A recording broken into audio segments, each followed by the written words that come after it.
All right, guys, we're going to go ahead and get started. How's everyone doing today? All right. So, I am Brett Lundquist. I'm your moderator. I am the Director of Research and Development at the Tuning School, and I'm going to help you guys through this topic. We're going to be discussing unlocking power and fueling a supercharged C8 Corvette. So, we'll get started here in just a second. Let me see what we got. All right. So I need everyone to take a minute and go ahead and read this top to bottom. Make sure you agree with this disclaimer. I disagree. I'm just kidding. If you guys want to read it, I'll show it to you later. We'll keep on going. This is from the lawyers. All right. Today we are going to have a couple different speakers. We've got Mr. Bob Morreale. He is the president of the Tuning School. We have Mr.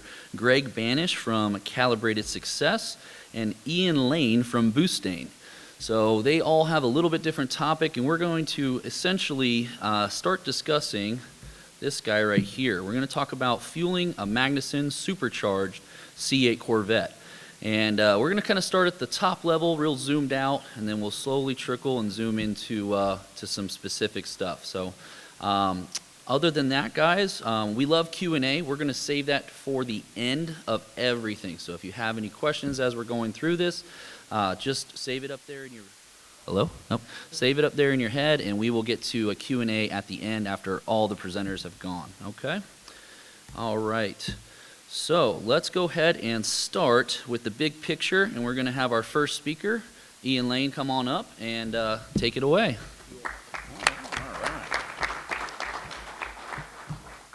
All right. Assuming I...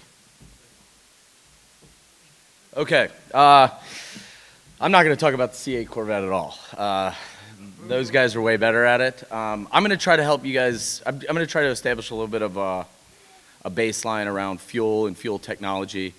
As Brett said, my name's Ian Lane. I founded a company by the name of Boostain, Octane Engineering. We focus on fuel additive technology, custom chemistry for various companies, and traditional race fuels. So I have a pretty good working knowledge of fuel technology, and I get a lot of opportunity throughout the course of the year to field phone calls from very talented calibrators. So hopefully I can give a little bit of a baseline for you, and then answer some questions at the end. So the evolution of gasoline, it's been interesting. Obviously, with a lot of things, it was initially a byproduct that was thought to be or considered waste and was often thrown away. Then in the early 1900s, the standardization of refining allowed us to be more efficient and improve the quality of gasoline quality and availability. Demand grew rapidly, as a lot of you probably would think, with the mass production of cars like the Ford Model T. But it wasn't until the 1920s that octane ratings were introduced to measure fuel's resistance to knocking, which is, I think, very important for everybody in this room. Early fuels had low octane, limiting engine compression and performance. I have a theory as to why octane ratings started to become a little bit more important in the 20s. That was around the time of Prohibition, when people were running from other folks, so they were trying to push the limits of the vehicles that they had. So I think they were starting to find that low octane was going to be a limiting factor. But really, it wasn't until the introduction of lead additives like TEL, which is tetrol ethyl lead, that dominated for most of the 1900s up until the 70s as kind of the preeminent solution for low octane and pre-detonation. However, environmental regulations kind of led to the TEL phase out. Obviously, the toxicity of lead in the U.S. Clean Air Act has kind of forced a lot of us to take some of the fun stuff out of our race or our pump fuels. Doesn't mean that we can't always play with it in our race fuels. Unleaded gasoline was introduced, requiring engines with hardened valves, seats, and catalytic converters. Then the 1990s, stuff started happening at a little bit of a more rapid rate. Reformulated gasoline brought in things like oxygenates. I'm sure everybody's pretty much heard of MTBE, MMT, things like that. These were added to reduce carbon monoxide and smog-forming emissions, but unknowingly changing energy density, which we'll get into in a little bit of a later slide. The 2000s saw the influx in ethanol blends, E10 and E15, as well as ultra-low sulfur gasoline. Sulfur levels in gasoline were drastically reduced to enable advanced emission controls technologies such as three-way catalytic converters. Now, a question that I get asked a lot, especially from guys that are tuning with older vehicles. I know that's not necessarily what we're talking about with the C8. With the removal of lead, which is obviously a very wonderful upper end cylinder lubricant, and then the removal of sulfur and the introduction of ethanol, it's good to note, and if you come up with a better analogy of a way to simply think about it, the fuels of today are very dry in a lot of respects. So it's something to keep in the back of your mind when you are tuning and pushing the limits, depending on where you are in the world or in the country. It's a point that gets brought up a lot in my weekly business, but something to always think about when you are kind of pushing the limits of things and understanding how that fuel doesn't necessarily have the inherent chemistry that it started with things like sulfur and lead, but obviously we have to protect the world we're floating around on, so we can't keep using those things all the time. 2010s, we started seeing turbocharging, smaller displacement, and really the push for more sustainable high-octane fuels. And all of this is coming down to the static and variable compression, that small displacement and forced induction that we all get to play with and have fun. But it's becoming more and more, and I think you'll touch on this with the C8, with the higher static compression from OEs, and then all of the forced induction options that we have floating around this show, fuel continues to be more and more a piece of the puzzle that needs to be not an afterthought, but something that you design around for your businesses. Now we are kind of where we are today.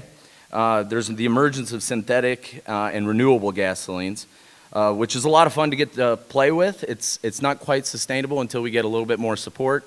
But one of the talks we gave at SEMA is there are small companies like Boostain that are developing synthetic e-fuels from pharmaceutical byproducts and greenhouse gas reclamation that play and act just like gasoline. They have the same emissions, but the carbon offset happens at the manufacturing level. So it's pretty exciting from the blender and refinery stage. It hopefully preserves our industry and our business, and at least gives us a fighting chance and an argument when we have things like EV that are kind of getting pushed on us pretty hard. And then personally, my favorite is there's always an evolution in the additive technology that's continuing to happen. There's things that we get to play with that on yearly, multiple times during the year, evolutions in friction modifiers, stability control technology, upper end cylinder lubrication, detergency, and obviously my favorite is octane enhancement. So more and more tools are coming available. We are constantly tweaking and reformulating our technologies to try to stay at the cutting edge to give you guys the strongest tools possible. Octane rating. Oh, I'm just changing my slides, aren't I? All right. Well, that would have been confusing. All right, I talked about that towards the end. Great. I'm a Kimmy, not a compy. So octane rating. That is, it's a black box in a lot of ways. I constantly try to think of a great analogy to try to explain what what octane rating is. There's obviously a way to test a fuel's octane rating. The rating that you see at the pump, 87, 91, 93, is based off of something called AKI, which is the anti-knock index. And that's established by taking something called RON plus MON divided by 2. These are ASTM tests. That's actually a knock engine that would run the test. It's a single-cylinder variable compression engine. Really, the only difference between RON and MON is there's going to be a preheating of the fuel for MON. So if you were to look at the two side by side, the MON number is typically going to be lower than your RON number. And with things like oxygenates, you're going to have a larger variation between that RON and MON number, just from kind of removal of heat during the combustion process. But technically, rating is based off of the measurement of heptane and isooctane. Isooctane is essentially 100 octane under a variable compression engine, and heptane is very unstable, basically rating at 0 octane. So if you were to put a typical gasoline in a variable compression engine, and test it, and it came out to be 70 octane, you could assume that that's very comparable to 30% isooctane and 70% heptane is kind of a comparative analysis as far as the standardization is concerned. Now, the thing that I typically find myself talking about the most is getting there by the most efficient and reliable means possible. Obviously, the gasoline that we see at the pump is not just made up of isooctane and heptane.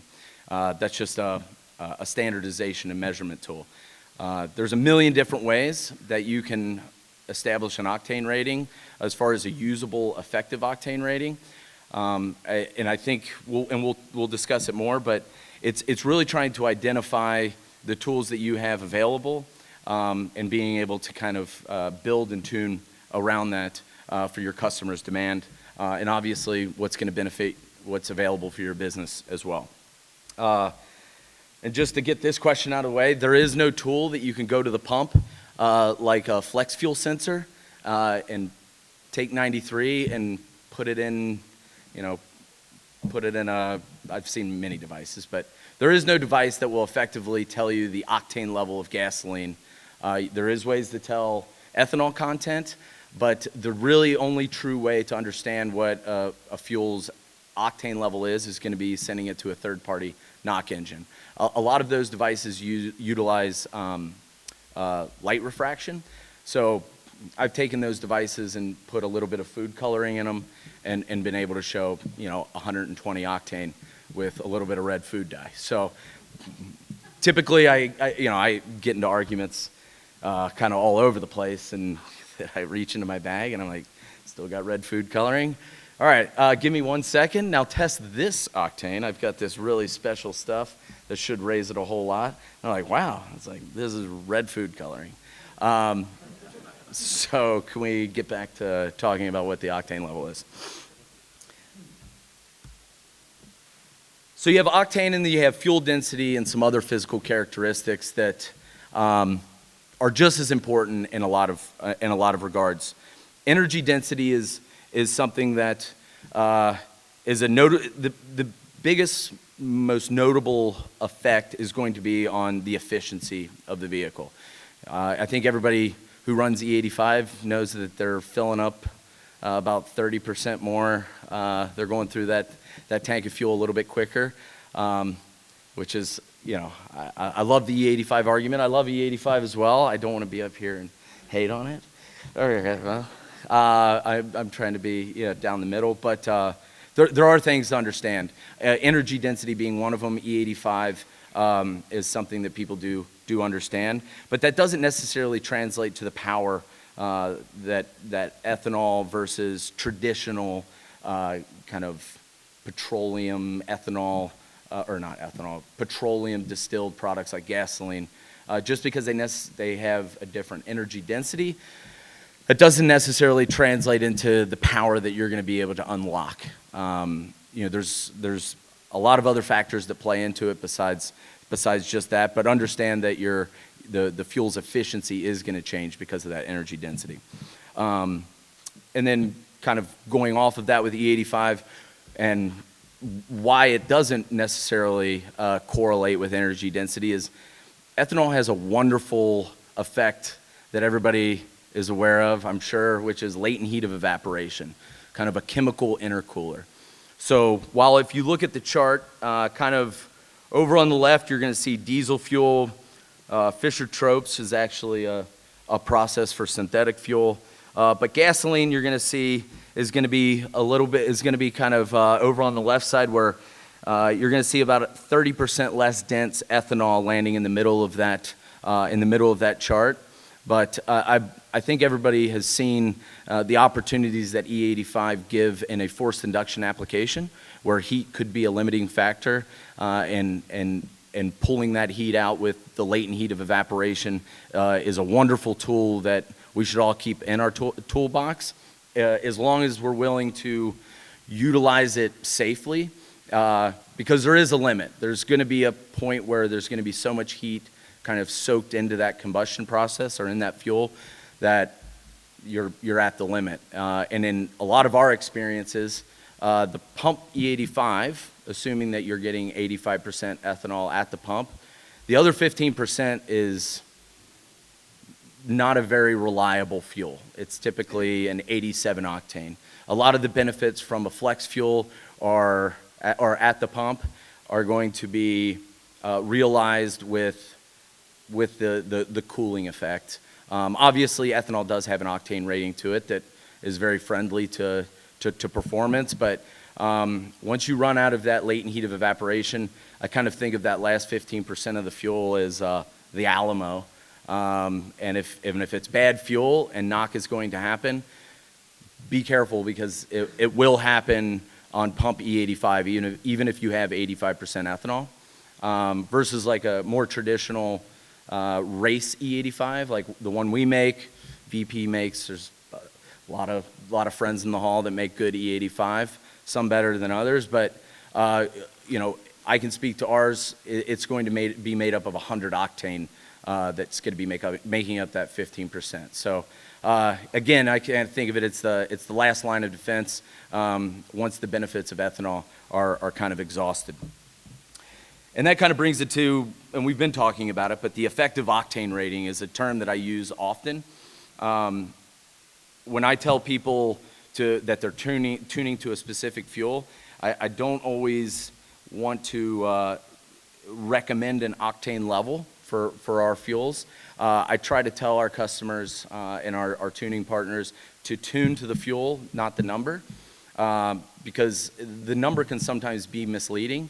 So it's basically taking into account a lot of the effects of the physical characteristics, the density, the strict ASTM octane rating, but really understanding where you are and all of those things is something to understand when you're trying to understand and pick what fuel that you're going to be using.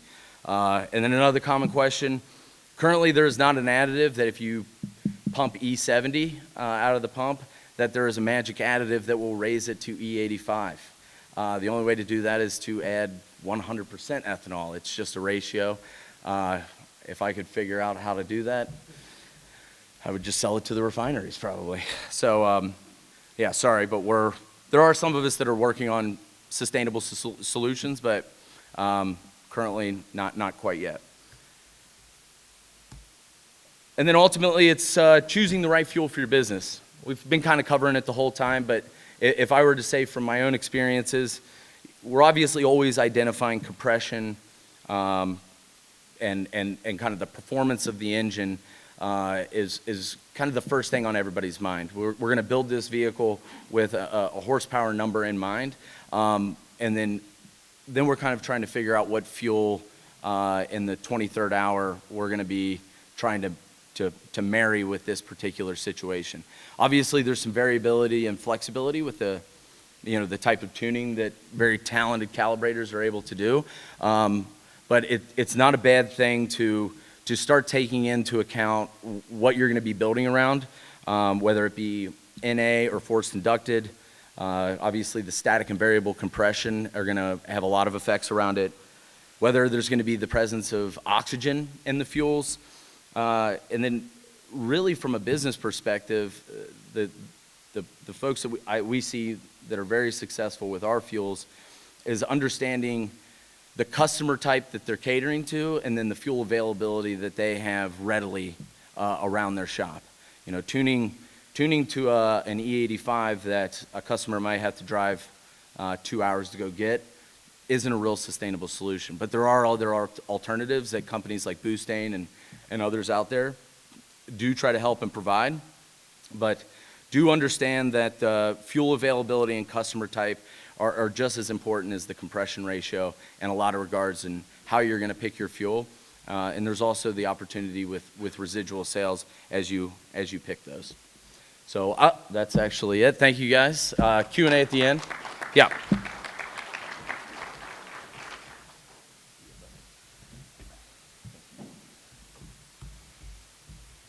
All right, another round of applause for Ian. That was great. I actually learned quite a bit there. Good job, buddy.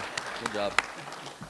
All right, so next up we have Greg Banish from Calibrated Success. He's going to zoom us into the zip code, basically. He's going to bring us one step closer to tuning the fueling on our Supercharged C8. So let's go ahead and welcome him up to the podium.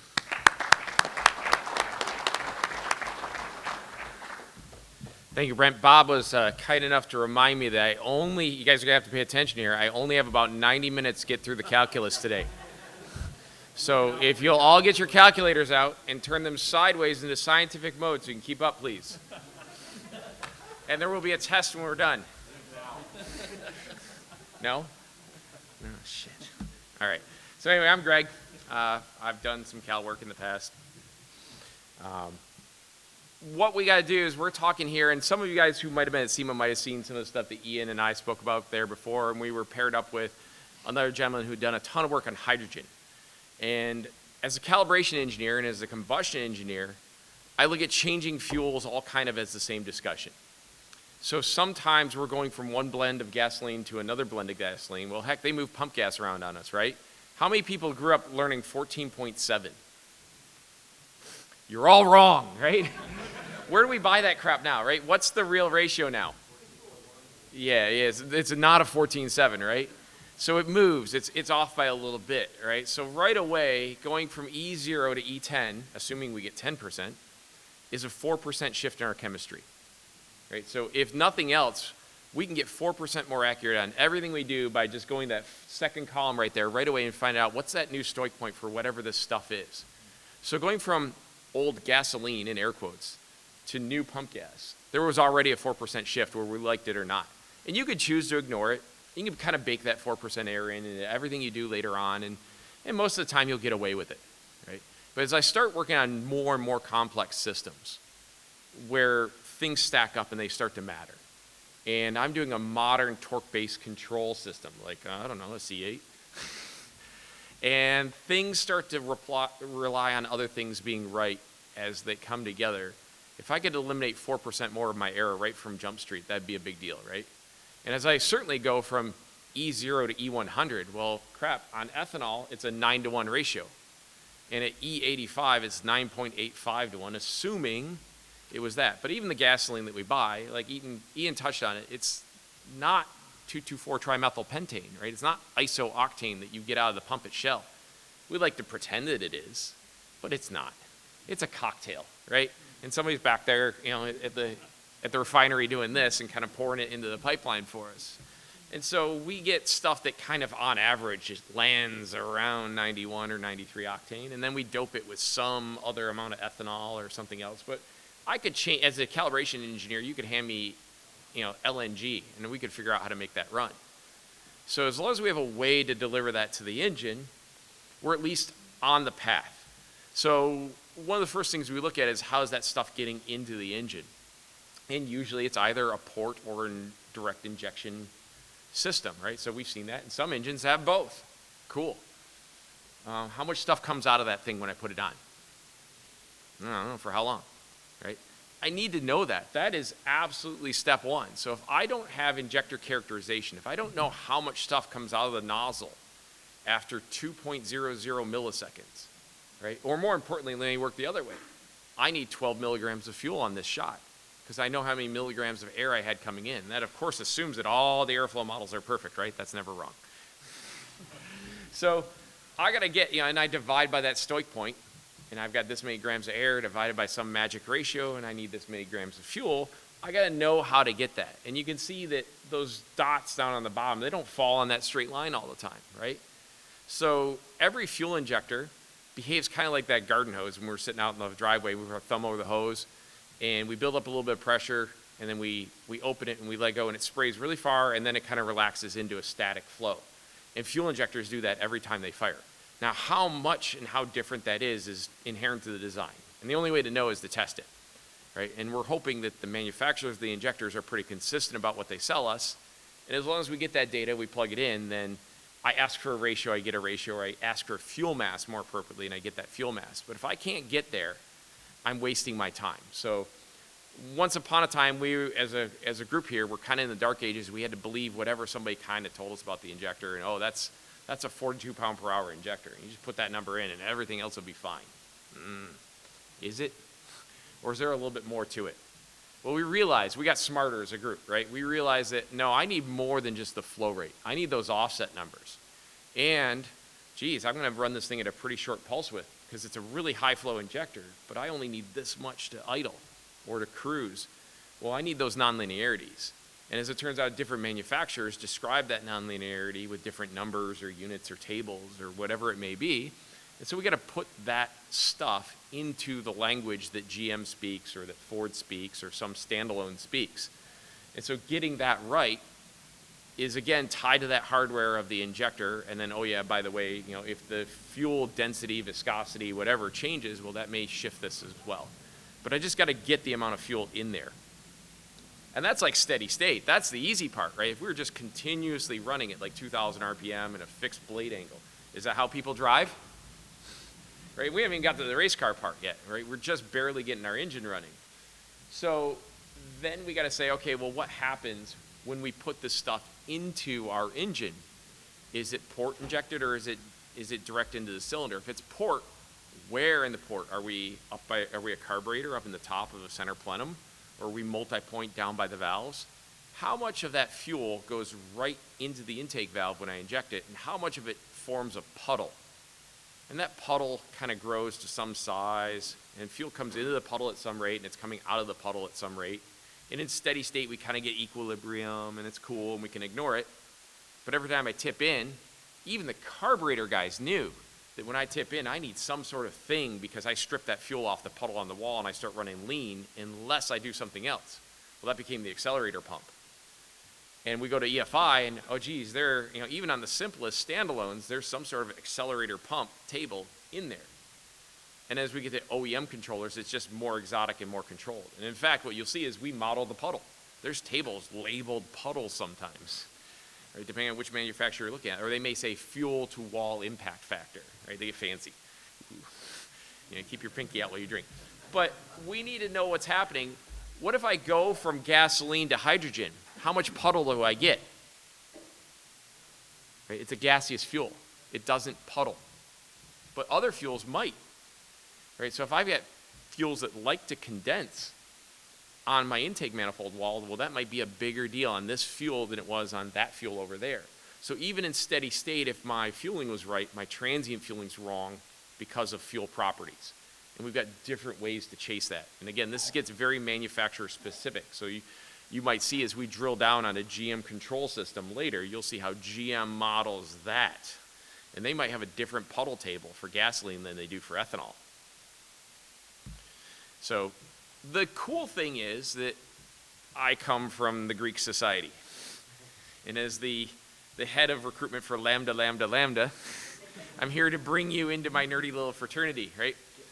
Because the cool thing I know is that, okay, yeah, we trained ourselves to learn 14.7 somewhere along the way. Like, oh, I want to divide by 4. I want to run at watt. I'm naturally aspirated. I want to be 12.7. What's that? Is 12.7 on ethanol? Would you do that? Is that good?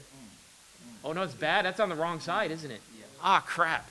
Oh, I can't use that number anymore, right? And I've got a wideband. Well, the wideband says 12.7. No, that's lambda 0.87 times some other 14.7 number that you're used to looking at. So they try and do you the favor. So the first thing I do all the time is I switch my widebands back to lambda. Because what I really care about is the same thing that the piston and the spark plug care about. what's the relative balance of stuff in the cylinder, right? The balance of carbons and hydrogens to available oxygens. So that if I'm going to have pyrolysis, I'm going to burn things, do I have equal dancing partners so that nobody's kind of left sitting on the wall watching other people have fun? I want them all to have a good time and have a big party, right? And so by doing that in units of lambda, my balance is 1.0. And I submit to you that that is so easy to calculate anything divided by 1 that even an engineer can do it. Right? And phi is actually the same, except it's just upside down, right? So these two guys can fight. But as long as I get that stoic point in early on in the process, I put it in some magic background table on the controller, and I say divide by this number, but then all my other fuel tables are relative to that number. I want some relative enrichment or relative enleanment. Then I can speak in those terms, and then when I use my wideband to measure, that's again in lambda, it's relative to the balance. And so when I see an error or I make a correction, 10% is still 10%. Do I care if I was burning ethanol at this point, or heptane, or isooctane, or LNG, or hydrogen? Nah, no, my job gets easier at that point. The lambda sensor doesn't know either. It's looking for oxygen, right? If you hold it in free air, it'll give you like 20.8, right? If the oxygen sensor will tell you oxygen content, that's up to the controller. But the NERD cell, I can assure you, doesn't care.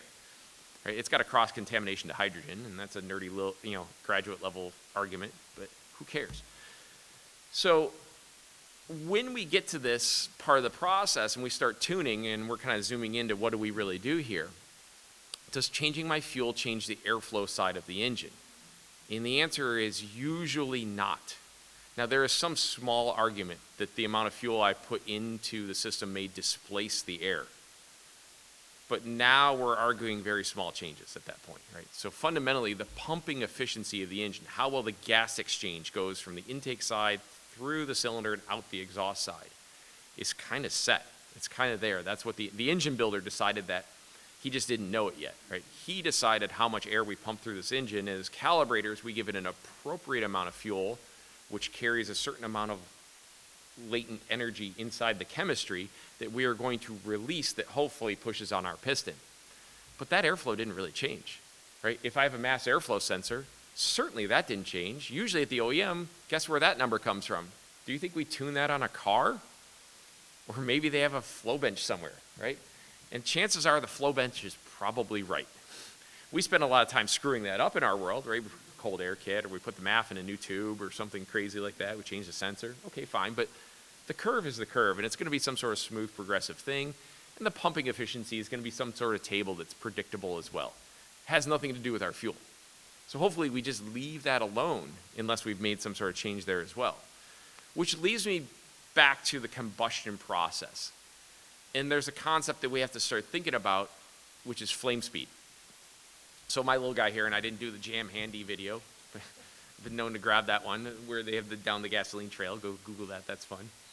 But we want to see where our droplet of fuel goes and how fast does he race. Because we start our combustion process with ignition at the spark plug, and it's a gross oversimplification that it just kind of spreads from there out to the walls where it quenches.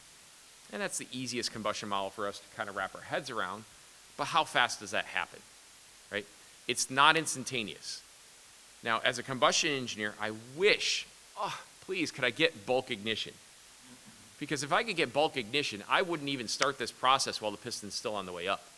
I would wait till the piston's just past TDC and light everything off right now so that all of that expansion energy only pushes forward on the crankshaft, never backwards. And it all happens, and it happens very quickly, and there's none left that was unharnessed by the time we get to the bottom dead center and start worrying about blow down through the exhaust event. That's not our reality, right? So there are burn times. There's a flame speed, and people write PhD dissertations about this nonsense, but what we have to understand is that different fuels do that relay race and kind of hand the baton off to the next guy at a different rate. And so even when we go from gasoline to ethanol, that's a significant change. Now we know the no-brainer is, the knock limit went up as we add more ethanol relative to pump gas. But the other thing we got to remember is that flame speed changed.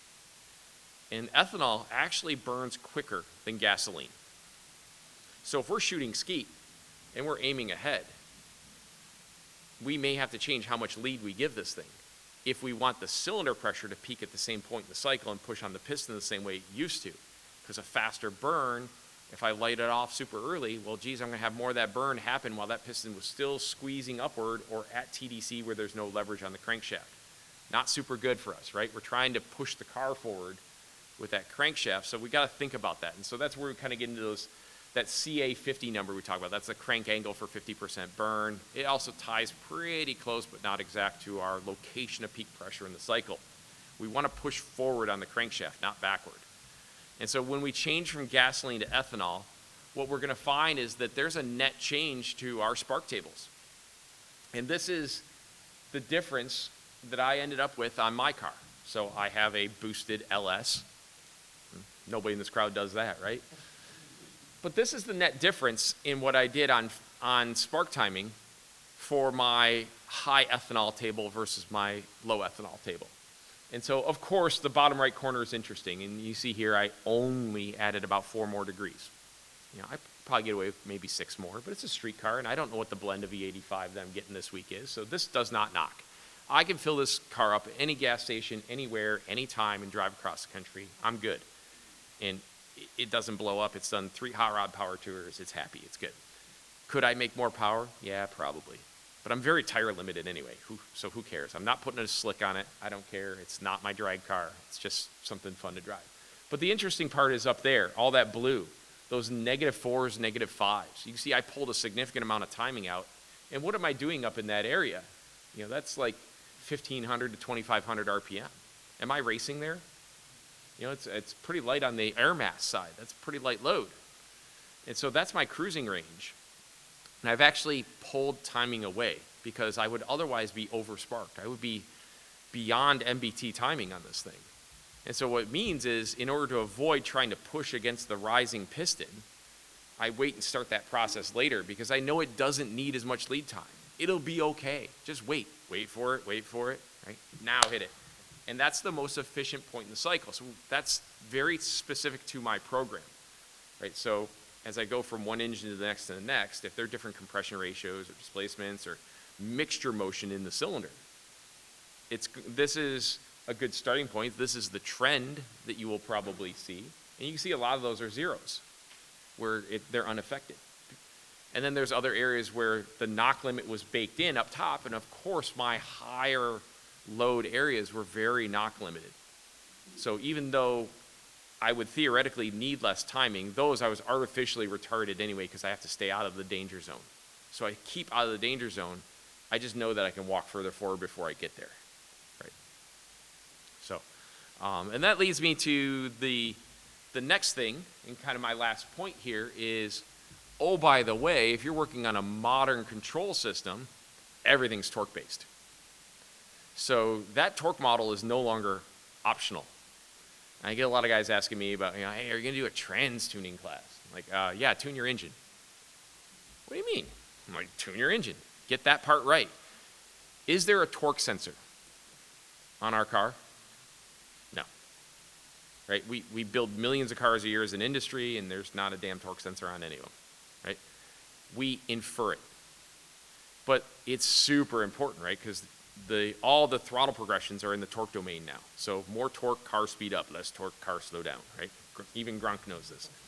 So we want to have an accurate torque estimate just to control the feel of the car. But then I've got these modern transmissions with multiple clutches, and they're very carefully coordinating how much pressure I put on that clutch to not slip or not grab too hard that it's jerky. And it's all based on the estimated torque from the engine. So if I get that wrong by even a little bit, I'm going to start feeling it on the transmission. And I'm either going to feel it because it's too aggressive and it's too jerky, or it was pretty smooth. Oh, there's no problem. I'm burning out the clutches. And I can do this at 150 Newton meters, right? At like, less than 100 foot-pounds of torque. And you go, well, that's not going to hurt anything. Well, yeah, you keep slipping the clutches enough times over and over again, and eventually you're going to burn that clutch out of the thing. And you burned it out at part throttle. You just didn't realize it until you went watt the next time. And so it didn't break at watt. Usually those clutches are saturated to lots of pressure at watt, and we're pretty good about holding those. Sometimes we have to upgrade them, that's cool. But most of the time, we're going to hurt them at part throttle. And we're hurting them because the ECM is not talking to the ECM properly because we didn't take the time to get that torque model right. And that torque model is built off our air charge again, right? So all of those air charge models are no longer optional. Guys doing a MAF-only cal on a modern torque-based car, you are asking for trouble. Right? You need to take the time and go back and do that air charge model in both domains and get it right, because that's the primary input to getting that torque model right. If we don't get that right, Stewie's going to come over and remind us that we owe him money. Right? And he's like, hey, Brian, where's my money? Right? You got money for fake mustaches. All right. That's it for right now. Thanks, guys.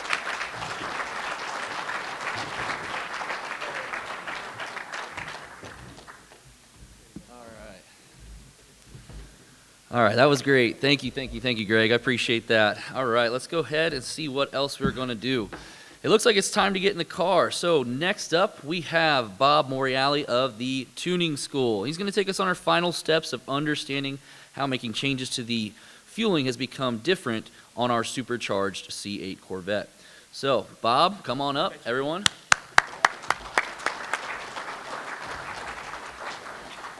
Yeah, just the microphone for average height individuals. Happens to me all the time. Weren't you guys standing in a box? Someone took my little box away. I don't know. It's kind of mean, Greg. Anyway, thank you all for coming here today. So I'm going to take us down and drill us down into the tuning side of it. We'll be focusing on our shop car. It's a 2020 C8. We put an awesome Magnuson supercharger on it. And we're going to share with you our pains and also what we have figured out to date, which is nice. So as you can tell, I'm very formal. So my first bullet point is new math, who dis, which is like my cell phone saying. Also, the virtual VE is now gone. It is replaced with an artificial neural network, and that is here to stay. So we're going to drill down into that. But first, I just thought I'd ask in the crowd, how many of you guys, girls, have been tuning for a while? Maybe. All right, good. There's a lot of tuners in the crowd. Awesome.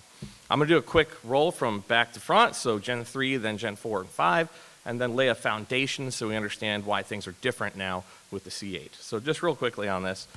So basically, the way this works on a GM Gen 3 is if you want more fuel, you add more fuel through what?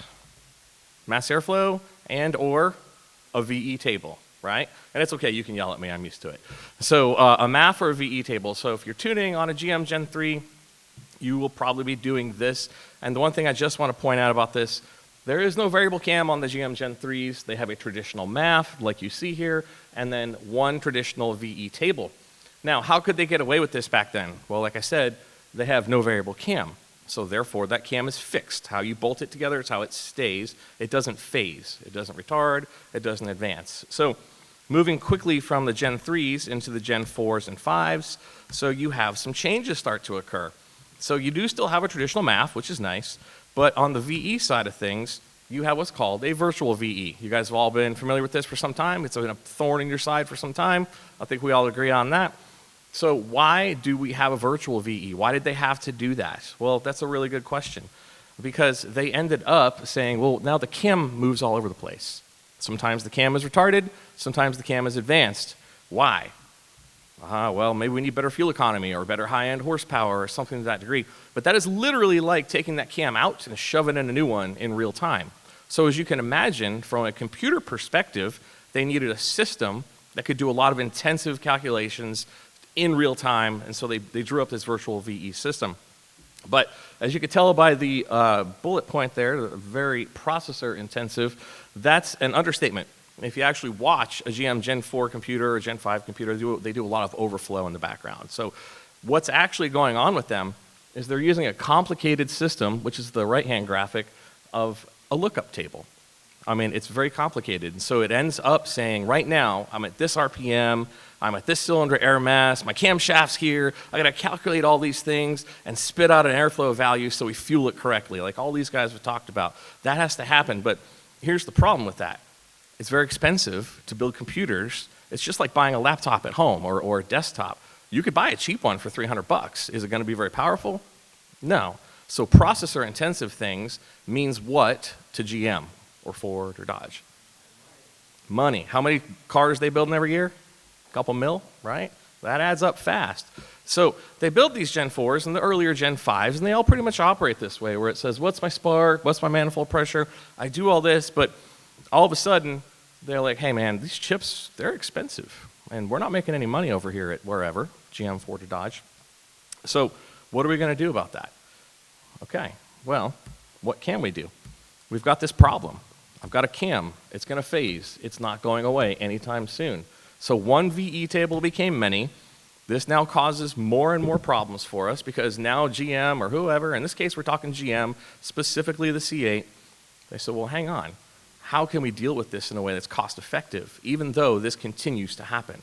Because your Gen 4s, your earlier Gen 5s, your virtual VEs, all these expensive chips are happening. It's still not perfect. Have you ever tuned a virtual VE car? You realize it's still not perfect after you've modified it. It's not a great system. And so what ends up happening here is the cam's moving around. This system's expensive. They're not happy with it. And now it's time to build a C8. Uh-oh, so what are we going to do? So here's the deal. We've got an ECM in the C8. This basically applies to your E90s, your E99s, and I'm saying C8, but what I really mean is any of your GM trucks built after 2019, you'll typically see what? You'll see this math curve. Is that familiar? Or is it messed up? Right? Okay, my water. Here's the deal with this. They decided to go, hey, how about we do cheaper chips, but we spend a little more on that math. So they put a new math in, and how does this new math read? Well, guess what? It reads backwards. You see how that curve looks? In fact, here, let me show you how this looks previously. That's your E38 math on the right. That's normal. We expect more airflow. You get what? More frequency. That's logical. That's normal. That's the old stuff. That's even your other Gen 5s. But when you get to the level of like a 19 and up pickup truck, the C8 in particular, and you're like, hey, it's time for me to add some fuel to this thing, because in our example, what did we do? We put a Magnuson supercharger on it. So if you're a good tuner and you're going to go make a rip on this thing, are you going to leave your stock math curve in place when you do your first full throttle hit? Probably not, right? And so here we are now looking at this going, why is this curve backwards? So we data logged it, and of course we find weird things, right? It idles at 3,000 hertz. It's pretty normal. The other one idles at 3,000 hertz, right? You go full throttle, next thing you know, this thing is actually going down in frequency. And so now we've got some problems to contend with. So the ECM now actually became, because they've got more expensive maths, they're more accurate, but guess what happens? They're going backwards. The frequency drops with airflow. Do you see an inherent problem starting to build here for us? This is not going to turn out well. So they replaced it with a better math. It's more accurate. They also did something else. They said this virtual VE system isn't really all that great, and it requires expensive chips. So how could we solve that? Anybody ever tuned a Dodge? What do they have? He raises his hand. He's also quite depressed because he's tuning Dodges, but you know, that's all right. I'm with you, bro. Oh man, I get it. So the ANN comes into play here. So they did away with virtual VE entirely. There's no longer even a field where you can say at this RPM, I want you to be math only. That's gone. It's literally, this ECM says, hey, guess what? I'm pretty much math only, and my artificial neural network is my sanity check. And so like Greg talked about, you have this whole torque-based system, and now if you take that math curve, guess what happens? You have to now adjust. You have a limited range that you can adjust before the system gets mad because your sanity check, our artificial neural network, didn't also get adjusted. So it's like you do this, you have to do that. And I'll get into detail in a second, but the bullet points you got to understand from this is really that this is now not a bad thing, because the math is actually, if you look at the curve, it's quite steep. It looks a bit odd, doesn't it? It's a bit odd because the curve on the right, on the other one, is very graduated. It's very, very slowly going up, which is why on any of the older cars, you would be suicidal if you didn't go in immediately and say, I'm going to make a rip with my supercharged Corvette, but before I do that, let me give it some more airflow so it doesn't lean out. Now, that curve is quite vertical, and I'm going to show you how in just a minute. But here's what you need to understand. They decided, for the first time, to actually model the whole math curve all the way out. So the old one on the right, they quit at the end of the engine's operation. So if that engine makes 400 horsepower, They modeled it out to 40 pounds a minute of airflow, roughly, whatever frequency that is. They quit. They said, that's it. After that point, we're just going to let it ride. But here's the thing. It's not necessarily accurate, right? So at least on the new MAFs, which has this weird, funky, more vertical curve, it's actually modeled all the way out. So we decided, like all good tuners, to try this and do our first initial tune with all of our students present during a live seminar, right? It's our first go at this. So we're up in Bowling Green, we got the supercharger on, everything's broken in and it works good, but we haven't fully tuned it yet, haven't done any rips. We just thought, hey, why not? This is probably like the other Gen 5s, a little bit different, a little bit weird. So we decided, let's do a pull. So we recorded the pull at Jesse's garage, awesome shop, along with a scan. So if you take a second, we'll actually go through this. I'll play it, you can hear it. And this is basically supercharged. 7 pounds of boost is what the blower kit puts out. But here's the kicker. It has the stock mass airflow curve in it. I haven't touched it. Watch what happens.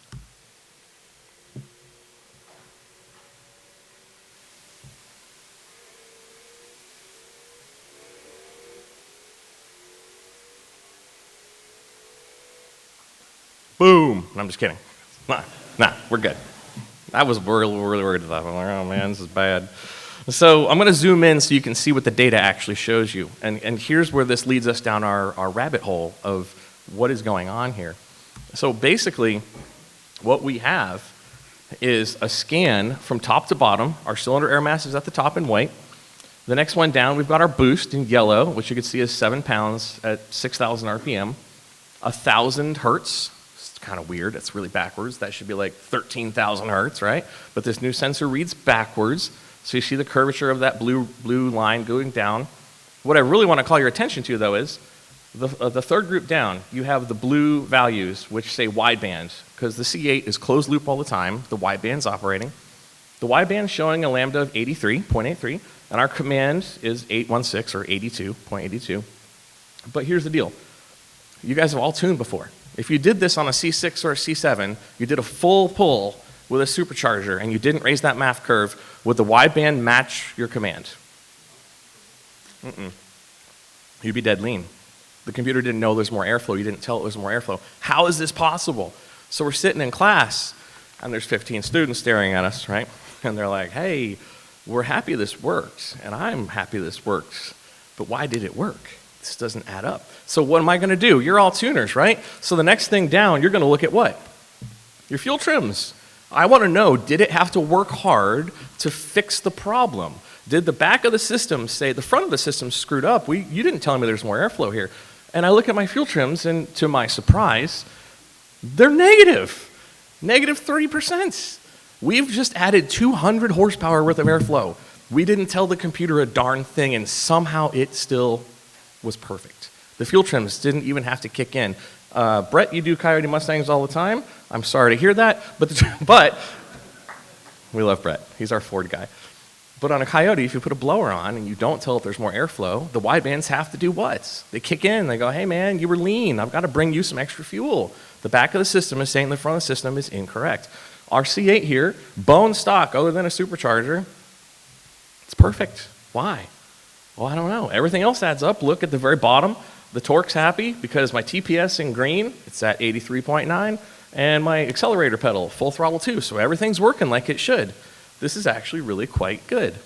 So here's the deal. What are we seeing and why are we seeing this? I got ahead of myself. I forgot to add the little arrows, but you know, the little arrows are done now. So basically, we're now making 200 horsepower more than we did stock. The car made 407 at the wheel stock. It made 610 afterwards on a cold pull, 585 hot. So it's a lot, right? And so why are we seeing this? Well, here's the deal. The new MAF, and this is where we actually had to do a lot of digging, is actually quite accurate because even here, stock at 425 horsepower, that's where it was in the MAF curve, right down there. But if you put the blower on, guess where it is? At the top of the MAF curve. They modeled it correctly. And so we didn't know that going into all this. And we thought, well, something else is meddling. Maybe it's the artificial neural network catching it and doing the slack. And so we decided, like good tuners, we're going to throw some airflow at this just to see what happens. So we took the math curve, raised it 15, 20%, and said, it's going to be rich, or my fuel trims are going to come back and pull it all out, right? Because that's what tuners do. We experiment. We want to know what's going on. And so we did that, and I regretted it. And as we regretted it, here's what we've learned. If you add more than about 15% to anywhere on that math curve, you will have a mismatch. So the system compares it to what the ANN, which is really just a fancy VE table, guys, says it should be. It now says these systems are out of range. There's something wrong. My sanity check has failed me. Does that sound familiar? I have people here, we talked to earlier, I'm like, you been there? He's like, oh, I've done that. That's bad.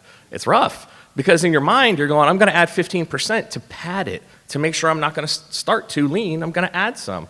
But when you do that, you actually have issues. So here's the thing you got to take away, guys. When you go home, if you do need to tune the math, you can. It's not a problem. But if you're going to add more than 10 or 15%, what are you going to have to do as well? Everybody said train the neural network. I'm not going to go into it today. It's literally in the software. It's in the HP Tuner software. So here's the deal. Let me get you to this point. There we go. So here's the example of what happened when we added our 15%. Take a look at what's circled. Nothing else happened except we added 15%. How are my fuel trims looking? Plus 29.7. Why? It makes no sense. So we called our friends, some GM engineers, and said, what did we do wrong? And they said, hey, how much did you add to the math? I said, I don't know, maybe 15? They're like, no. You're trying to do well, but you're going to get slapped around. So here's the deal.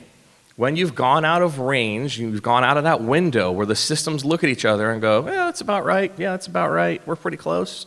That means you're going to, if you're adding more than 15% or so, you're going to have this problem. It's literally going to be exactly this. The system drives like crap. The fuel trims are terrible. You don't know why. Put the curve back to stock and approach it again. But here's the deal. When you're doing a C8 with a supercharger or a pickup truck, a 19 and up truck, and you got to tune that math, just do 5% at a time. Go a little bit at a time and see how you can correct it. If you have to make a larger correction, you're going to have to retrain that neural network as well. Go ahead and make the correction, but just know if you don't retrain the neural network as well, which is in the software, you're going to have this imbalance. It's going to run terribly. I'll get questions in a minute. We're almost done. I know, it's pretty ugly, huh? What's that? That is actually in the scan. Okay, great question. I'm not even taking questions yet, but I will answer that one. No, you're good. So good catch. You see the boost says 0. The manifold pressure says 96. These scans are actually from different days. In this scan, we had a 1-bar map sensor as supplied by the kit. Subsequently, we put a 3-bar on it. That's why. So it was present, it's just not thrilled. But as you can also tell, the air mass was also wrong, even though it was under 7 pounds of boost. Good catch. All right. So here's the deal. We've got some issues there that we're going to have to resolve. But this is my last slide. And I'm going to leave you with some questions that hopefully as an industry we can answer. So what's our limitations? So here's the reality check. Stock, this thing rides right here on the math curve. Bone stock with the blower, 7 pounds of boost. We're making 610 at the tire, so roughly 700 at the engine. This thing is where? It's done. It's maxed out. It's maxed. It's over. And it's not in this picture. On the bottom right, in HP Tuners, if you all use it, it'll tell you the max that a table can support, 67.9. So 68 pounds a minute of airflow is the hard-coded limit. You can't plug a bigger value into this cell than what's there. It's done. So, ta-da, here we're at. Now we know, what can this computer do? It could probably do a heck of a lot more, but they definitely clamped it down. And they said, this math sensor is good to this point. We're going to model it all the way up to this point, and clearly they're right. And it works like a champ. However, what if I want to run 10 pounds of boost? What if I want to run some E85 like we talked about, or some boosting, because I want to make 700 at the tire, not 610. You see the problem here? So here's the deal. We're now pushing some limits, and I would just submit it's probably time for a port fuel injection system at this point, because it's a DI car. This computer is done. Even if I do all the tricks, everybody here scaled the math and scaled the tune and 10 pounds in a 5-pound bag. He's also the Dodge guy going, this sucks. He's right. But here's the deal. you can do all that and try and trick the math and try and do all these things, but as Greg said, your torque signal's now wrong, and all these other things are wrong. So hopefully we'll see some improvements. And so we've talked to some folks here at the show and said, hey, maybe you could look at this. Maybe you can make a better math sensor and give us something with some better range. Or maybe there's some other options here with a DI system that we can then go port fuel injection to get us from 610 at the tire, which is really where we're maxed out, to whatever we want to grow into. Because DI cars, look, I don't care what it is. It could be a LT1 Camaro, DI. You're going to run out of DI at some point, right? Your injectors, your pump, your this, your that. And look, I am the anti-E85 guy. I'm just going to tell you. I'm the meth injection guy. So from my perspective, throw a meth injection kit, have a good day, $800 later, this thing is running. However, I get it. There's lots of E85 people in here, but I'm just going to also tell you, we're at the limits already and we're on pump. How much more are we really going to get here? Could we maybe get E30 in here? Maybe, but we're kind of on that limit already. So sadly, I think the limitations we see right now are what they are until you guys in the aftermarket come up with some good solutions for it. So hopefully there's some good kits out there that will get us some port fuel injection or whatnot. But point being, we want to see some more development in this, and I am done. So thank you.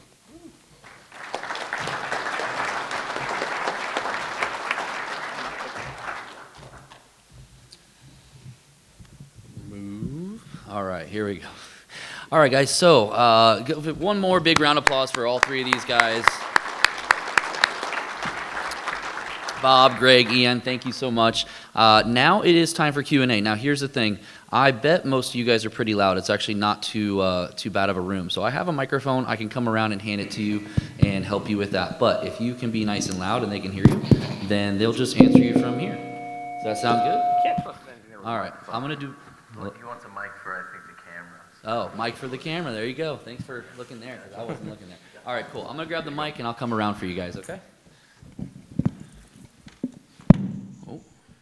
Check, check. All right, who's got a question for these guys? Remember, we talked about a lot of things. I'm going to head back here first, all right? I'll come back over here.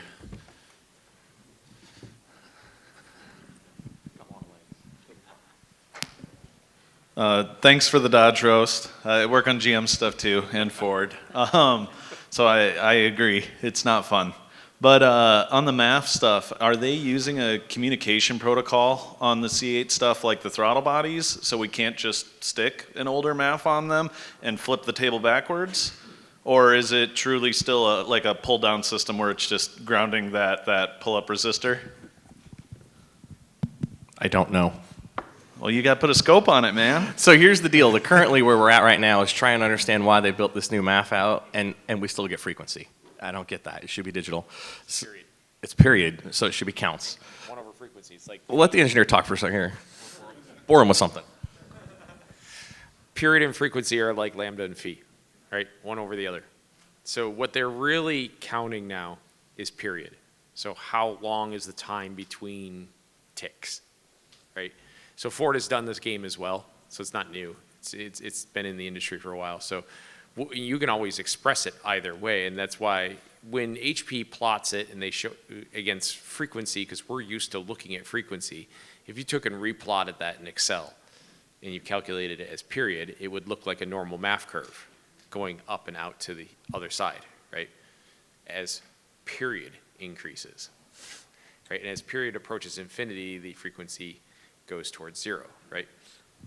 So that's the difference right there. One of the other things that you're going to find on some of the newer GM stuff is if you look at the values of airflow in the MAF table as we look at it in HP tuners versus the actual airflow in the vehicle. And I don't know if C8's included in this discussion because I haven't done enough of them to look at a bunch of different ones yet. But in Global B, in the new software, which is carried over from some of the stuff they were doing in Global A, there's an update to the MAF ring in their software. And what the punchline here is that the number that you see in the MAF table is not the final MAF number. So in many cases, you will look at what frequency is being reported to the ECU and what reported airflow number is logged for airflow. It doesn't match the value that you look at in the MAF curve. So if you look at a C7 ZR1, this is where it showed up first, right? And you go, there is no way it's only that amount of airflow when the thing makes 755 SAE horsepower, plus friction, plus losses, right? So it's a bigger number than that for sure. So there is some other part of the ring of software, and aftermarket companies get us a slice of what's really going on in the ECU, right? We open HP tuners and we say, oh gosh, we've got like 1,000 things we can adjust. That is comically small compared to what we have in the OEM side. So when I have previously worked in ETOS Inca or ATI Vision or whatever, right, and we work on an OEM program, we see everything. Modern ECUs have, on average, I don't know, about 16,000 things in there. And the thing might be a single scalar or it might be a 32 by 32 table. It counts as one thing. Right? So there's a lot of stuff in there. Most of it's diagnostics by far. However, it's very possible that GM had an update to account for different airflow situations on newer things that allow us to count higher in airflow. So we know for sure that 755 horsepower LT5 moves more than 68 pounds per minute of air, right? Nobody's going to argue against that one, right? But yet somehow the curve stops there. Is that the real curve, or is that curve plus or times some other factor in some other table that maybe is not yet decoded, and we on the aftermarket don't see what GM is doing, right? We don't have the luxury, and it's not their job to come tell us how their secret stuff works, and they're not gonna. Right? So we depend on companies like HP to get us in there and be able to see these other tables, but without that, we're So that's where Bob says, oh, that's, the limits. It's really 512 grams per second, because 512 is an interesting hex number, right? And that's where a lot of things top out, or it's 1024 or whatever it might be, but it's FF in the code, right? But there's some other thing going on as well, and it's multiplied by this other factor that's behind the curtain here, and I don't know what that number is. I'd love to look at it. It's 10 pounds of boost. There you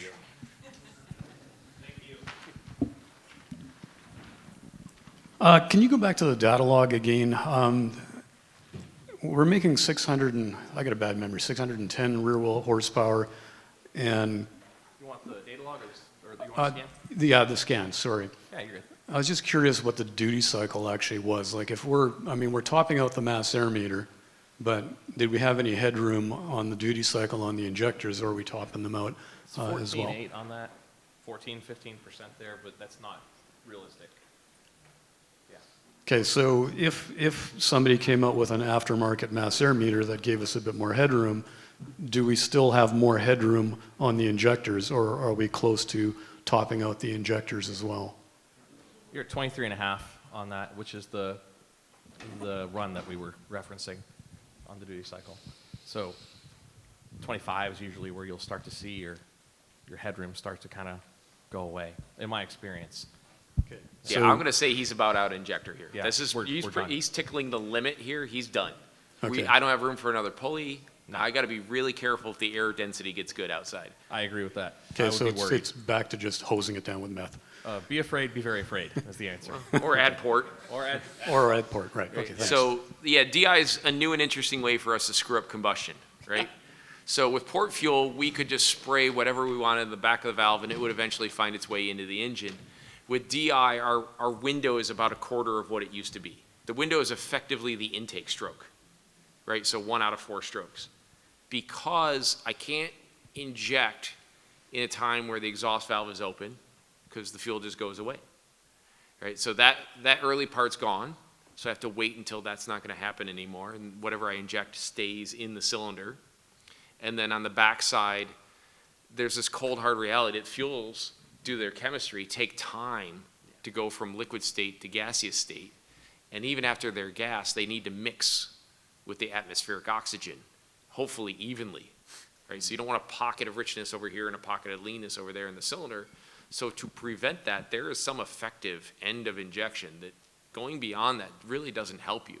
And I see a lot of DI Cal guys go in there and just open up the backside, and they're adding more fuel, but that fuel doesn't get a chance to evaporate, and it doesn't get a chance to participate in combustion cleanly. And that is textbook case on how you make particulate matter.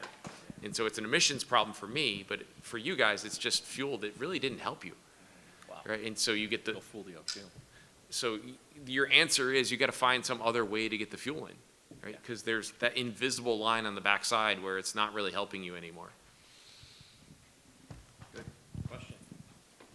So I had a 21 model truck come in, it had right about 40,000, had a DOD lifter go out.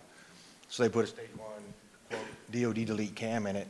Stock MAF, stock housing, everything else totally stock. Keep the mic by your mouth, Liv. Come on, we can't hear you. Sorry, buddy. And all of a sudden the MAF curve was 15% off. It's pulling 15% nonstop, but couldn't figure it out. Went into AN, had to data log the actual cam position in the data log. Went into ANN, tried to figure it out, and I was in the early stages of it back then, but why would the MAF curve change? And I guess it's going based on what you were saying earlier. There had to be a background multiplier in there because everything was totally stuck in the MAF area, but it was yet still pulling 15% full fuel. Was the cam that you were using, was it well known? Did it have a particular? It was probably a BTO. I don't know. Yeah. The customer brought it to me, but it still shouldn't have changed the MAF. Well, did the cam shift the airflow to a different time? Yeah. So the stock cam made a lot more airflow down low. Maybe this bigger cam shifted that later. That would result in the problem that you're having. That is fairly typical. So that was, in the under the 3,000, 4,000 range, that would be typical. But it was the whole range. It was the whole range? The whole thing. MAF cleaner? I'm going to argue that it's not a MAF. Yeah, something else. If you have a stock MAF and a stock airbox, that MAF didn't change. What you changed is pumping efficiency, which is the ANN. And so getting the ANN dialed in is not as easy as it used to be on volumetric efficiency. Right? And those things, it's a best fit, not a perfect fit, so they kind of smear peanut butter over lots of things, and then you get these nice, cool, smooth surfaces because it's doing this from a little ways away, but it's got to be accurate enough. And so if you change the camshaft, you have changed that pumping efficiency, which is what the ANN is there for. You need to fix the ANN, unfortunately. Yes. And that will never be perfect, just for the record. Yeah. You like to mess with Tony? We all like to mess with Tony. Love you, Tony. Go ahead, Brett. Hey, can you expand on the calculations of the AN at all? Like what it's doing in the background? Is that more of an airflow model or? The result of the ANN is an airflow model that looks like your VE table that shifts on the fly, right? And the reason they moved to that is because it takes very little processing power once it's trained at the factory. So all that work is done before it leaves the factory. So it knows that as the cam shifts or spark changes, it knows the answer. It's the nature of artificial intelligence is not task-oriented. It's not task-oriented. It's not working off a list. There are no lookup tables. It's not looking up the phone book to figure out the answer. It literally is artificial intelligence by definition is looking at the task. They train it to have the correct answer before it leaves the factory based on factors like intake cam position, exhaust cam position, RPM, pressure ratio, and spark. Those are typically 4 or 5 inputs. And if you think of a neural network that way, they try and imitate a human brain. So if you have a task to do, you have inputs. Like if I need to drink this, some things in my brain have to come to me as inputs, like how heavy is it? If it's very light versus very heavy, or I'm just gonna like pick this thing up, it's gonna fly over my head, right? So they give this thing the inputs at the factory, they train it at the factory, not even at the factory, literally elsewhere with data engineers, and at the end, the VE table that gets done is close to the VE table of that engine because there's about 40,000 data points in there. And so think of it like he said, peanut butter getting smeared on a VE table. If you go and adjust like 3% out here, it may change the surface of that VE table somewhere else by a little bit. And so even if you want to make a micro change like 3%, the guys at GM can't even do that. We will not have the fuel trim control that you wish you did back on a Gen 4. It's not really going to happen. Just because of the nature of complexity. It's like if I told you, I want you to draw the curvature of the Earth using a ruler. And then I want you to bend that line with points. It's very hard to do. The more points or the more neurons, the better the curvature. But also you're going to have straight lines in between each of those points. It's kind of out there. My suggestion is just put a carburetor on it and be done. I'm not opposed. Come on now. Can I hear it for a carburetor? Anybody? Shouldn't have to have artificial intelligence to go fast. I'm just saying.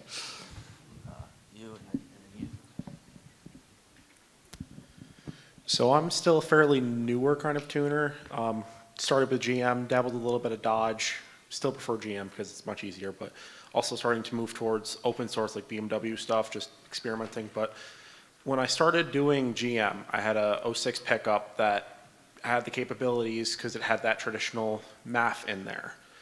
And it seemed to, it didn't have the stock air box. It had full, like, what they considered a cold air intake on it. So I did recalibrated the mass airflow, ran better, but still seemed to lag a little bit when it came to throttle response. Do you think that's more something that it would need to be more on the throttle body tuning wise, or do you think that, like, if you changed the mass airflow frequency like you would normally on a traditional mass airflow, do you think that would help it a little bit? And if so, do you think it would need to have the torque model changed as well?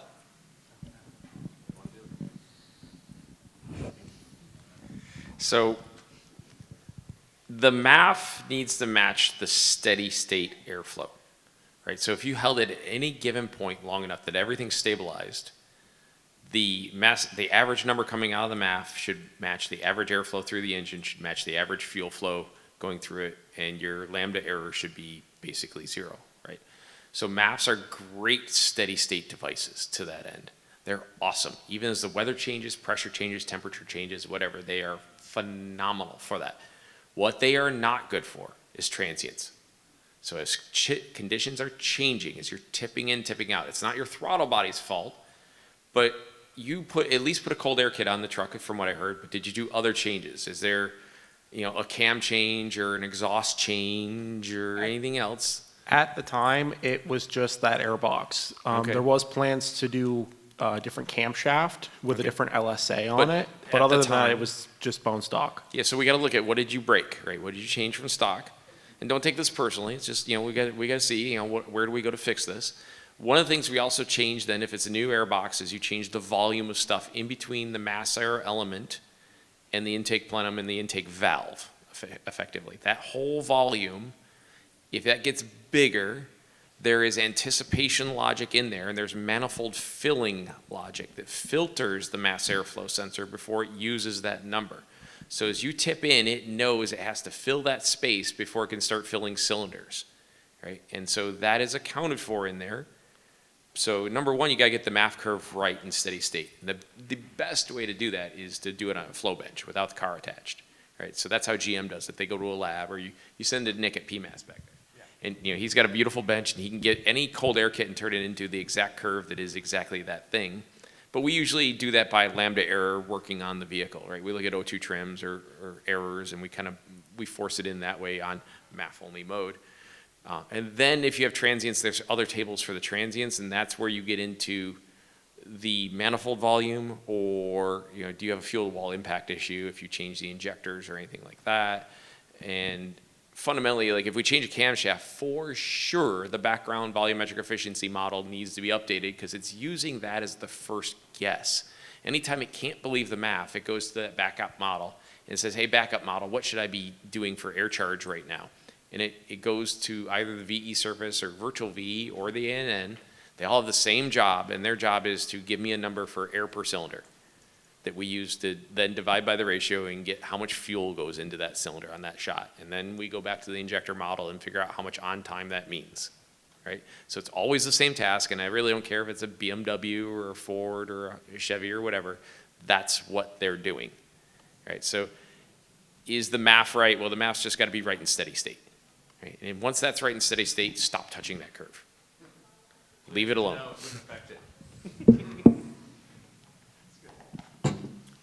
So this is a question for Greg. You were talking about the engine pumping efficiency relative to the fuel that you feed it.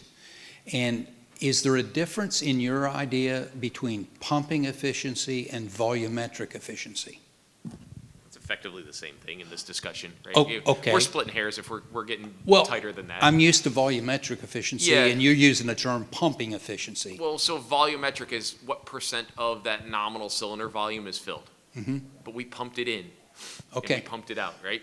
Okay. So kind of the same discussion. That's the right? first part of my question. The second part, you said, really, what fuel you feed to the engine doesn't affect the volumetric volumetric efficiency? Yeah, until we get really far out there. So if you use a really energy dense fuel that goes in a liquid state, like gasoline, it takes a very small amount of gasoline to go with a large amount of air. Now let's go to the other end of the spectrum and run hydrogen, right? And the hydrogen comes in as a gas, and that gas has to take up space in the port and in the cylinder. It is now displacing the atmospheric air and oxygen that we're trying to pump in through the intake valve. So there are cases where lots of fuel going in displaces the air charge coming in. And in fact, anybody ever run nitrous oxide around here? Is that popular in this building? Anybody ever watch the mass airflow number? When you turn on a large hit of nitrous oxide, and what happens to the measured airflow? You know, the airflow from the outside world goes down. Now, we've added a lot of other oxygen from our other source, chemically speaking, right? But the pumping of the engine actually decreased because we took up that space in the plenum, port, cylinder, so on, with this other cloud of stuff. So staying within the gasoline realm, not going off exotic and hydrogen, I think you said basically whatever fuel you feed the engine, the volumetric efficiency stays the same. Is that a broad enough statement? Yeah, as long as your fuel's in that bubble, okay. pretty close. And that's what I thought I heard you say. Yet we had the fuel person to your left that talked about when we run oxygenated fuel, we get the added benefit of latent heat of vaporization and cooling down the charge. Wouldn't that increase the volumetric efficiency? No, because you've changed the temperature of the charge, right? So the whole, I don't know if you guys ever saw my other t-shirts I used to give out that had, you know, what part of this equation don't you understand? It's really PV equals nRT, the high school, right. You know, Boyle's gas law that we all had to learn. And it's flipped around to solve for N, and then we solve for fuel mass as a result. But that T in that whole thing is temperature, and it's not temperature out at the air box. It is temperature of the stuff inside the cylinder, right? So if our fuel cools the stuff on the way past the intake valve, right? If we account for that, if we model that somehow, and we divide by that new lower temperature, the air mass goes up, right? So then the cooling effect of the fuel does affect mass flow? Well, it affects mass flow, yes, because if you I thought you said the fuel doesn't affect mass flow. It doesn't affect the relative pumping efficiency, right? And so, so you have to be at a NASCAR level engine analysis to see this difference. On a street car, within the range that we drive most of our stuff, that number is going to come out in the wash. It's a couple percent. Okay. It is not worth chasing that last 2% on this equation because our combustion error is bigger than that. Right? So the latent heat of vaporization that you feed with an E85 type blend, it's inconsequential. It's not enough to lose sleep over. It's okay. a small number. Okay. It does exist, but should we chase that or should we spend our time chasing other things? Often we have limited time when we're tuning these cars too, right? We don't get to do a 3-year project on them. Okay. Right, so where would I spend my time? You know, I know the MAF curve didn't change just because I changed the fuel going into the rail. Right. And the VE is pretty close, right? So we don't really, you know, where else would I put that, right? I have to bin that error somewhere. Mm-hmm. And, you know, if it's a couple percent, I'll tell you a dirty secret. When I'm working on an OEM platform and I'm doing production vehicles, if I have a lambda error or an air fuel trim of 8%, my dyno guys don't want to hear it. They're like, go away. It's not double digits. It's not a big enough problem to worry about. And they shooed me away. I was working on one project where I was at altitude. I was at 9,000 feet of altitude in Colorado on a trip. And I was driving down the road at, 30% load on the engine. And my fuel trims, my cams were phased pretty heavily. And my fuel trims were off by like 17%. And the guy goes, yeah.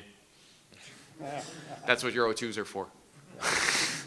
I mean, I lose sleep. I'm like, well, you're kidding me. We should be more accurate than that, right? So to go and argue the last 2%, not gonna happen. I like keeping it not in the double digits.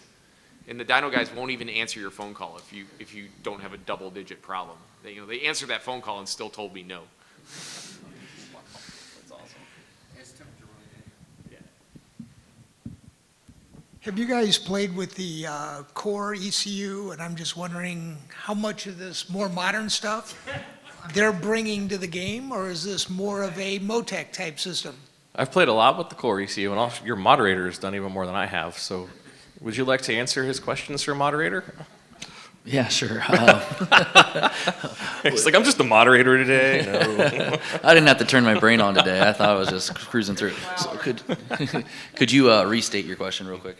Oh, you weren't paying attention. I want to make sure I answer it. Okay, awesome. I'm wondering, does the core ECU bring a lot of this logic into the game? Or is it more like a Motec system that's been around for years? So I've tuned on Holley, I've tuned on OEMs. The core is an advanced standalone. It does have X-Tau, puddle, transients, things like that. But from a tuning standpoint, most of it is very direct. There's a spark table, there's a VE table, there's a MAF table, there's an injector characterization, there's a modifier for temperature, for coolant temp. It is a lot of the necessary things and none of the unnecessary things. So I would say it is more like a Motec, which I really haven't used in a long time, so I couldn't say today, but much more advanced than a Holley Terminator X in my eyes. A lot more channels, the data logging, the data acquisition is insane, actually. And then I think there's going to be a larger ability to expand with it as far as inputs and outputs that can trigger different things. So it's between what I'd say is a Holley and a Motec, somewhere in the middle for me so far. Okay. Who else has a question? Don't be shy, come on. Oh, we got one, all right.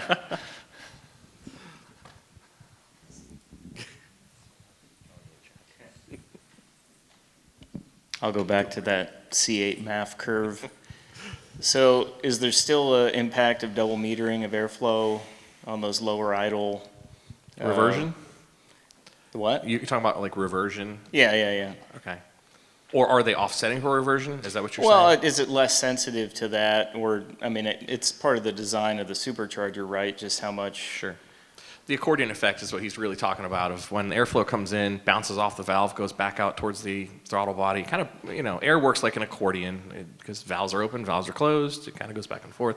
Does it really measure double? I don't think so, but at the same time, we haven't experimented with it enough with a big cam to tell you if it's more or less prone to that, but I would argue that it's probably way less prone to that. Because but with the supercharger, just inherently, like the induction. The noise, right? The induction noise. We saw no induction noise on it whatsoever. Okay. Yeah. So, yeah. Good question. Anybody else? Come on, now's your time. You got 3 of the smartest guys in the room up here. They're ready to answer questions. How about that? That's it? All right, guys. Well, hey, I want to thank everyone for coming out. We really appreciate you spending your last 2 hours with us. And I hope you guys all enjoy your PRI show. Everybody give these guys one more round of applause for me, please.